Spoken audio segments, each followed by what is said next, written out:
Why did you choose Jamie, your friend? He was the easiest out of anybody because he would have followed me because we're such good friends. Why did you make the suggestion to Jamie to go inside the school today? I was planning to murder Do you know why you were going to do this? him. No, I don't. This is 14-year-old Michael Hernandez. He's an honor roll student at Southwood Middle School, the well-behaved son of a business owner and an occupational therapist, and as of right now, he's the prime suspect in the cold-blooded murder of his close friend and schoolmate, 14-year-old Jaime Goff. Detectives would get the answers they're looking for, but only after enduring one of the most spine-chilling interrogations they would ever conduct. The following footage revealing a 14-year-old killer has never been seen before. February 3rd, 2004 started like any other Tuesday at Southwood Middle School in Miami, Florida. Students gathered outside of the school to meet up with friends, socialize, and wait for the doors to open at 8:50 a.m. No one thought much of it when two particular students weren't at their usual meeting spot by the teacher's parking lot that morning. The doors opened and students flooded inside. Before classes started, a student decided to make a pit stop to the boys' bathroom on the second floor of the school. He couldn't have known just how traumatic this decision would turn out to be. Upon entering, another student whom he didn't recognize calmly walked past him and exited the restroom. He observed a single black book bag sitting near the entrance of the bathroom and specks of blood dotting the floor. He peeked underneath the stalls to check if anyone was inside. There was indeed someone else in the bathroom, but something was terribly wrong. A large pool of blood was forming on the floor inside one of the stalls, and there appeared to be a pair of feet hanging down from the toilet. He swiftly exited the bathroom to advise a nearby security guard that there appeared to be someone bleeding inside the boys' bathroom. The guard simply brushed him off and told him to go to class. He then went and told a friend what he'd seen. Together, the two boys proceeded back into the bathroom. The stench of warm blood had begun to fill the small latrine. The pair tiptoed cautiously toward the stall. They knew they had to look inside. They prepared themselves for the worst, then hesitantly inched the stall door open. The scene before them could only be described as nightmarish. A male student, later identified as 14-year-old Jaime Goff, was covered in blood and unresponsive. He was positioned face down, his chest and torso lying across the toilet seat, while his head and legs hung limply over the sides of it. Blood streamed down his face and into a large pool that was forming on the floor beneath his head. In that pool lay a lone pair of black glasses. One of the boys shouted to the victim twice. When they got no reply, shock turned into panic. The two fled the bathroom in hysterics, startling the security guard in the hallway. This time, alarmed by the students' clear distress, the guard rushed into the boys' bathroom. Upon witnessing the grotesque scene, he immediately radioed the Miami-Dade Police Department. The guard then left the bathroom to retrieve the assistant principal. Upon returning, the guard discovered that, in the few minutes he'd been absent from the bathroom, someone had come in and removed the victim's body from the toilet. The body was now lying face up on the stall floor, his arms splayed out to the sides. School personnel could now clearly see that one side of his neck was shredded to pieces. The school was immediately put on lockdown. A few hours later, investigators entered the classroom of 8th grade student Michael Hernandez, who'd been identified by one of the two witnesses as the boy they'd seen exit the bathroom that morning. Michael's teacher approached detectives first, with a few pieces of interesting information. She stated that she let her students into the classroom at 8:55 a.m., and since that time, Michael had requested to go to the bathroom 3 times. The teacher observed that Michael had blood on his shirt, which he attributed to a nosebleed. He made 2 trips to the bathroom before 9 a.m. After the school went into lockdown, Michael requested to go to the bathroom a 3rd time, wherein his teacher summoned a security guard to escort him to an unoccupied restroom and back to class. This was reportedly the last time Michael had left the classroom. Michael was taken to an office on the 1st floor of the school to speak with detectives. When investigators inquired as to how Michael got blood on his shirt, he told them that he'd been hit in the face by a door while horseplaying with the victim earlier that morning. The detective examined Michael's face but found no open wounds that he could have bled from. Michael quickly changed his story. He claimed he'd gone back to the second floor bathroom where he parted ways with Jaime earlier. When he entered the restroom, there was already another student inside that Michael wasn't familiar with. The student advised Michael that there was someone inside one of the stalls. That's when Michael got down close to the floor to look underneath. When he bent down, his shirt grazed the floor and got blood on it. However, he did in fact see his friend Jaime inside the stall. After that, he simply left the bathroom and went to class. After collecting Michael's statement, a consensual search of Michael's book bag was conducted. What they found inside told an even more shocking story than the one Michael had just spun. Inside the bag was a red jacket and 2 latex gloves, both with traces of blood on them. The detective asked Michael to accompany him to the station, to which Michael agreed. A little after 1:40 p.m., Michael was transported to the Miami-Dade Homicide Bureau office. Here, he regaled detectives with an entirely different tale. The version you're about to see is more twisted and disturbing than anything detectives had heard so far. The following never-before-seen footage has been analyzed by a qualified team, including a licensed professional counselor, a licensed attorney and former prosecutor, and a licensed clinical psychologist. Ready? Please raise your right hand with the swearing in. You swear that the testimony you're about to give will be the truth, the whole truth, nothing but the truth, so help you God? Yes, I do. Though he is a minor at 14 years old, Michael is being questioned alone and without his parents, because in Florida, the law allows minors to be interviewed without parental consent or their presence in the interrogation. However, parents can request a lawyer or stop the questioning on behalf of a minor at any time. These laws can vary by state, as some states do require parental consent. Mike, just do me a favor, when you talk clearly so that the internet can understand you. Okay? For the record, could you please state your name? Michael Hernandez. Mike, what's your birth date? February 2nd, 1990. Happy birthday. So you just turned 14. Yes, I did. Very good. And what grade are you in? I'm in the 8th grade. Michael is being very cooperative and well-mannered during the preliminary questioning. He articulates well and answers the detective's questions clearly. His posture mimics that of an attentive student.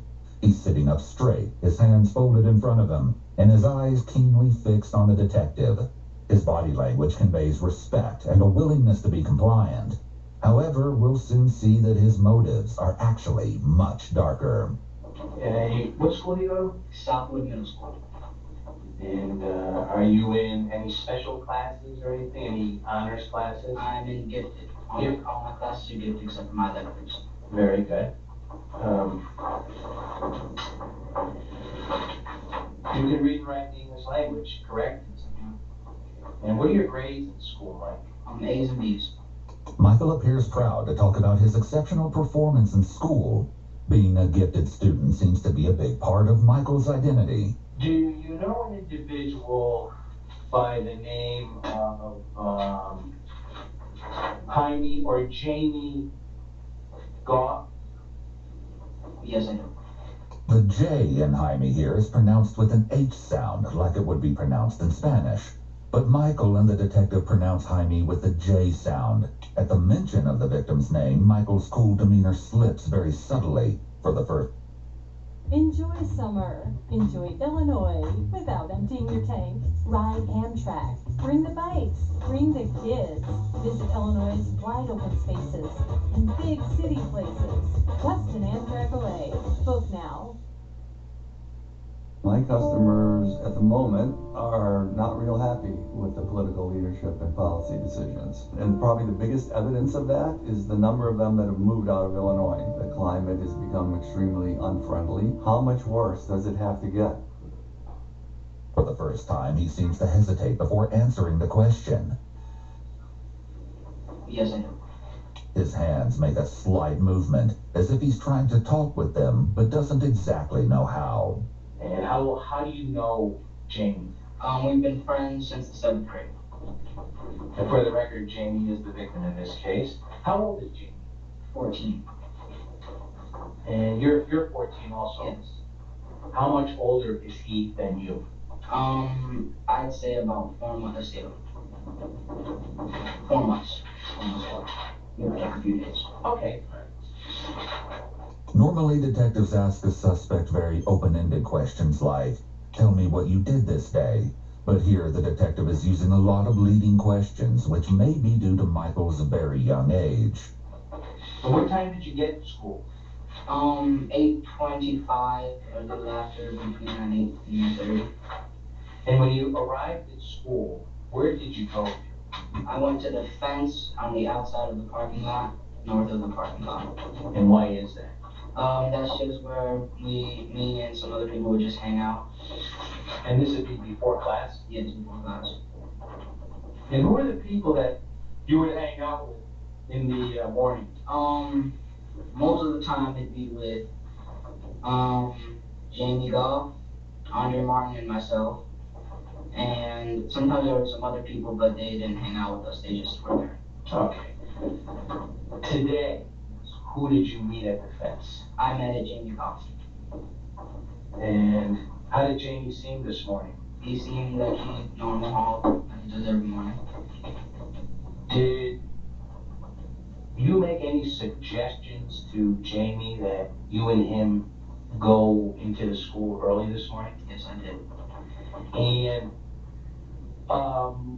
about what time was that you suggested that both of you go inside? A little after 8:30, maybe like 8:31, 8:35, between those times. What time does school open and are students allowed inside the school? 8:50. Did Jamie agree to your suggestion to go inside when you made that to him? We had to make a deal first because he didn't want to get in trouble because we've gotten in trouble on previous times when we attempted to go up there. And why did you get in trouble for attempting to go inside the school? Because it's too early and we shouldn't be walking around the stairs. I see. Why did you make the suggestion to Jamie to go inside the school today? I was planning to murder him. Michael answers this question as matter-of-factly as he's answered all the other questions so far. There's not a single hint of empathy or remorse to be found. He seems undeterred, even by the fact that he's admitting to first-degree murder and exposing himself to the highest level of criminal penalty there is. Michael likely isn't aware of this, but under Florida state law, 14 and 15-year-olds can be tried as adults for certain felonies. They can also be subjected to the exact same penalties that an adult can receive, with the exception of the death penalty. Since Michael has already confessed to the first-degree murder of his friend, all that's left is to see if the court will possibly take pity on him. Do you know why you were going to do this? No, I don't. Now, what was your plan? How were you going to accomplish this? I was going to get him into the stall, the last stall, because it's the biggest, so I have more room. Now, this isn't a restroom? This is the restroom. On which floor? Second floor. Okay, and it's the male restroom? Yes, it is. Where is it near? It is near the media center and the gifted U.S. history class. And once you brought or got Jamie in there, how are you going to bring him or lure him into the restroom? We usually go to the restroom after we get upstairs so we don't get caught by security. Okay. And so I knew that was gonna work. I got him into the stall by saying, "Look, I have something to show you." So I got him into the stall and I told him to turn around because I wanted it to be a surprise. Before that, put on the gloves. He saw me put on the gloves and I said, Oh, you're going too fast. and I said, I like them because they're comfortable. It's possible that Michael's cadence has increased here due to his excitement to talk about the crime for the first time. Retelling a story can be a way for someone to relive an experience, and it often brings back feelings associated with the original event. His fast talking could also be due to his eagerness to show how smart he was in preparing for this crime. He may be seeking admiration from the detective for how well he planned his attack. Michael's enthusiasm is also evidenced in his full cooperation when being questioned, appearing like he's sitting for a job interview instead of an interrogation. It's odd that he doesn't seem afraid or bothered at all that he's sitting there, because he's been caught for the murder of his friend. Now, you also said that you put on gloves. What kind of gloves were you? They were latex gloves. Where did you get them from? My mother purchased them at Walgreens the previous night. Why did she purchase these? Was that at your request? It was at my request because I said that I needed them for extra credit for my science class. There's no denying at this point that Jaime's murder was premeditated. More disturbingly, it seems that Michael mapped out every single detail and accounted for almost all possible factors before executing his plan. A thorough search of Michael's backpack yielded a secret compartment that he'd made by cutting a slit in the inner lining and attaching Velcro along the edges of it so that it could be secured shut. He'd used this compartment to store the murder weapon, meaning Michael had even planned for the possibility of his backpack being searched. Now, you and him are already in the stall, correct? Yes. Did he go into the stall first? Yes. Did you follow him? Yes, I did. Did you close the stall door? Yes, I did. Now, what transpired next? Okay. I was talking to him and I told him, all right, now I have to put my hand over your mouth. Okay. And so I did, and I lifted his neck up. Now, was he facing you or was he away from He you? was away from me. Did you put your hand over his mouth? Yes, I did. And which hand did you use to put over his mouth? My left hand. Once you did that, what happened next? I had already before I put my hand over his mouth, I already put my knife out. So the blade was already out. Now, where had you kept this blade? I had kept it in my jacket pocket. And what color jacket did you have on today? I had a red jacket. Now, is this the same clothing that you're wearing? Yes. The detective is asking Michael a lot of control questions, meaning questions he already knows the answer to in order to see if Michael is being truthful with him. He's also asking him questions to see if they corroborate with the evidence they have already ascertained. And what did you do next? I took the knife out and I proceeded to slit his throat. Now, do you remember in which direction you slit his throat? Left to right. Michael is able to recall the details of the murder extremely well, even noting the direction in which he slit his friend's throat. This is significant because it indicates that Michael didn't dissociate at all during the act. Some offenders black out while committing a particularly heinous crime due to the extreme stress of the situation. Michael, however, was keenly aware of exactly what he was doing, from beginning to end. This idea is especially haunting when you learn exactly what Michael did to his young schoolmate.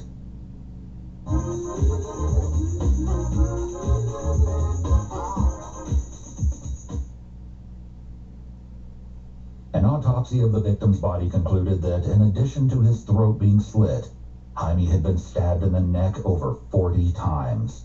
It's gut-wrenching to think that Michael, a 14-year-old child, was in complete control the entire time, savoring every single jab, slice, and cut. Did Jamie say or do anything? Did he put up a struggle? Yes, he did. He turned around after I did that. He asked me not to kill him. So I told him, okay, I'm not going to, you cooperate. Okay. Which was a lie. Right. And so I realized that the stall door was open, so I locked it. Yes. And then I turned around again and proceeded to stab him. And where did you stab him, Mike? I'm not positively sure, but I'm guessing around the jugular vein right around here. That's Okay. what I was aiming for. Did you stab him anywhere else on his body? Just basically the back of the neck all through the neck. Okay. And once in the temple, and I think I sliced him here. And that would be on the left side of his face? Face, the left side of the face. Michael is speaking very matter-of-fact and openly. He's likely excited to show the detective how clever he was. This may have overshadowed any thoughts of self-preservation, as he readily admitted to killing Jaime. He may be either unaware of or unconcerned about the legal consequences for his actions. In addition, his young age may have played a role in his readiness to confess. The prefrontal cortex does not fully develop until around the age of 25. Michael may still be feeling amped up and powerful after the murder, and is acting on that emotion which may make him want to brag about what he did, rather than consider the fallout for his confession.